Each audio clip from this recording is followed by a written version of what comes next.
Praise lord. మన ప్రభువైన యేసుక్రీస్తు నామమున అందరికీ ఉదయకాల సమయంలో శుభాభివందనములు తెలియజేసుకుంటున్నాను. ఈ దినం దేవుడు మనకిచ్చినటువంటి వాగ్దానము, అది పేతురు రాసినటువంటి మొదటి పత్రిక 2వ అధ్యాయము 24వ లేఖనం. ఆయన పొందిన గాయముల చేత మనకు స్వస్థత కలుగుచున్నది. అవును, దేవుని యొక్క మహాకృపలో దేవాతి దేవుడు ఈ లోకమునకు రావడం అయితే జరిగింది, కానీ ఎందుకు వచ్చాడనే దాన్ని ఎవ్వరు కూడా ఆలోచించలేదు. లోకములో తన రూపంలో నిర్మాణం చేసుకున్నటువంటి మానవులు అందరూ కూడా సర్వలోకము చెడిపోయి పాపముతో పడిపోయి,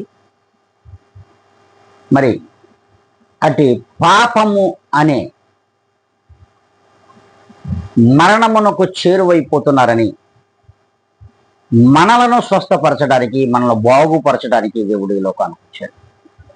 మనలను బాగు చేయడానికి, బాగు చేసిన మనలను ఆయన దగ్గరకు సమీపించి ఆయన యొక్క పరిశుద్ధతను పొందుకోవడానికి మనలను ఏర్పాటు చేసుకున్నారు.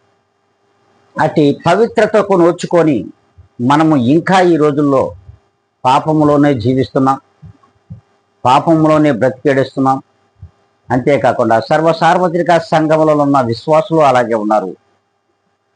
సార్వత్రిక సంఘములలో ఉన్న యాజక సమూహమును కూడా అలాగే ఉన్నారు అంటే ఒక్కసారి ఆత్మ పరిశీలన చేసుకోవాలి. ప్రియమైన దేవుని బిడ్డలారా, దేవుడు ఖచ్చితంగా సెలవిస్తూ ఉన్నారు.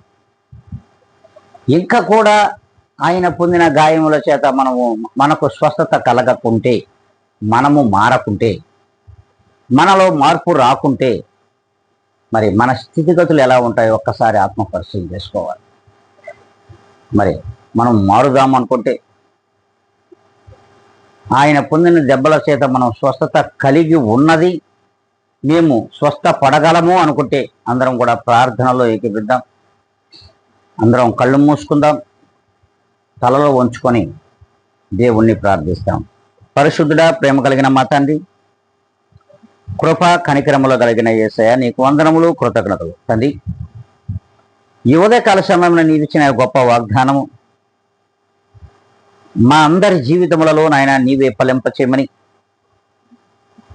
నీ వాగ్దానానుసారముగా మేము బాగుపడ్డ కావలసిన కృపా సహాయమును నిండుగాను పరిపూర్ణముగా దయచేసి మమ్మల్ని పవిత్రపరచమని బ్రతిమలాడుకుంటాం. జీవాధిపతి అయిన యేసుక్రీస్తు నామమున అడిగి వేడుకొని ప్రార్థిస్తున్నాను మా తండ్రి. ఆమేన్.